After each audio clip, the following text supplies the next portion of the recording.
how did you go from that to opening for Frank Sinatra?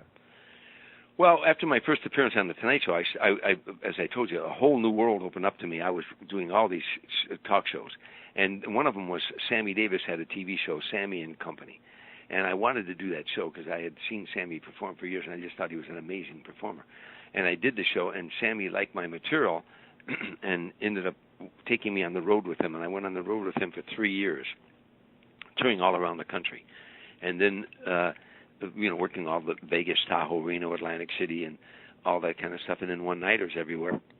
And then after I toured with Sammy for 3 years, I started touring with, Smokey Robinson and Gladys Knight and the Pips and Tony Orlando and Don and Frankie Avalon and Mac Davis. I toured with all different artists, and I think I said Natalie Cole. I toured with her. And then when I was touring with Smokey one time, I was working at Caesars in Lake Tahoe, and Frank Sinatra was appearing at Harrah's next door. And I had worked Harrah's many times. So after my show one night, I rushed off stage and didn't even change out of my stage clothes and rushed over to Harrah's because I wanted to catch Frank Sinatra's show. I was a big fan. As I was running into the showroom, the vice president of Harrah's Hotel saw me, and he was standing next to a guy named Holmes Hendrickson. The vice president, was Holmes Hendrickson. He was standing next to a guy named Mickey Rudin, which was Frank Sinatra's lawyer. And he called me over. He said, "Tommy, come here." And I went over, and he said, "Tommy, this is Mickey Rudin." And he said, "Mickey, this is Tom Dreesen." Well, I recognize the name because he was Frank's lawyer. He said, "Mickey, this is Tom Dreesen. And I think Tom would make a great opening act for Frank Sinatra." And the lawyer got a pained expression on his face like he had heard that a million times. And he said, he winked at the vice president, and I caught the wink.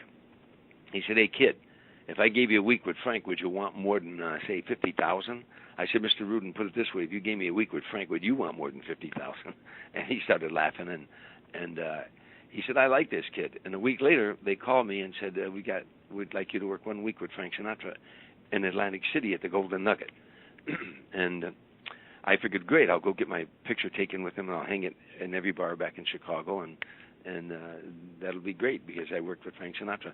But the second night I was with him, he and his wife took me out to dinner, he and his wife Barbara, and he said to me, "I like your material and I like your style. I'd like you to do a few other dates with me if you're interested." And I didn't say, "Let me check my calendar." I said, "Yeah, sure." Yeah.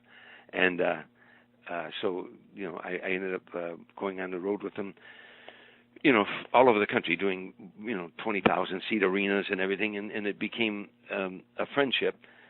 And at first he was like a boss because he was, he was certainly the man in charge. And then he was like a friend. And then toward the end of our friendship, at the end of his career, he was like a father to me. I toured with him 14 years in 45, 50 cities a year. And I was a pallbearer at his funeral, and I spoke at his funeral.